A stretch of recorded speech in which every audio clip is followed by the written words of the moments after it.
Saudara, pelaksanaan Pilpres menjadi perbincangan dalam sidang Komite HAM PBB di Jenewa, Swiss.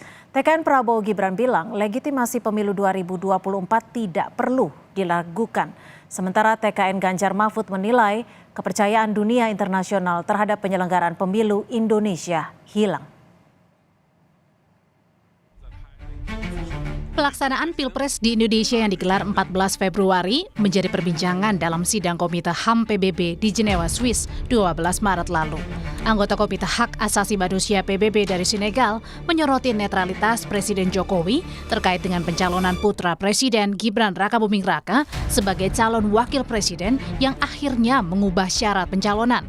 Netralitas pejabat tinggi negara termasuk Presiden Joko Widodo di Pilpres 2024 pun dipertanyakan. In February 2024, Indonesia held presidential elections. Campaigning took place in the aftermath of a last-minute court ruling that changed eligibility criteria, allowing the president's son to join the ticket of the front-runners in the election. What measures are in place to ensure that high-ranking officials, including the presidents, are prevented from unduly influencing the electoral processes? Di Jakarta, Wakil Ketua TKN Prabowo Gibran Habibur Rahman menanggapi pernyataan anggota Komisi HAM PBB dari Senegal. Habibur Rahman bilang legitimasi pemilu 2024 tidak perlu diragukan. Beberapa negara demokrasi seperti Amerika Serikat, Inggris, dan Australia mengakui pemilu 2024 berlangsung sukses.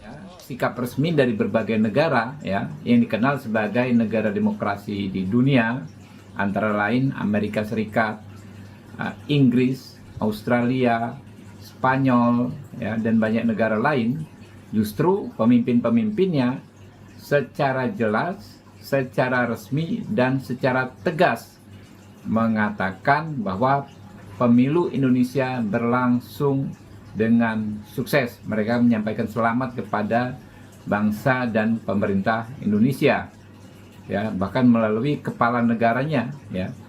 Jadi kalau untuk ukuran internasional, legitimasi pemilu kita sudah sangat-sangat kuat. Berbeda dengan tim pemenangan nasional Ganjar Mahfud yang menilai pernyataan anggota Komite HAM PBB mengenai netralitas Presiden Joko Widodo di Pilpres 2024 menghilangkan kepercayaan dunia internasional terhadap penyelenggaraan pemilu 2024.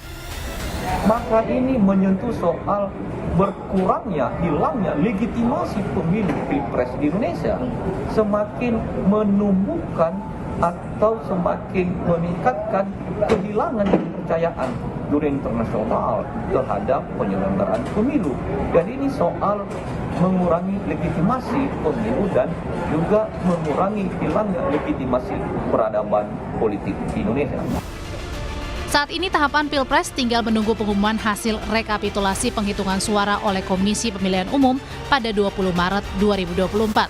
Mengumumkan siapa pemenang pemilihan Presiden dan Wakil Presiden 2024. Tim Liputan, Kompas TV.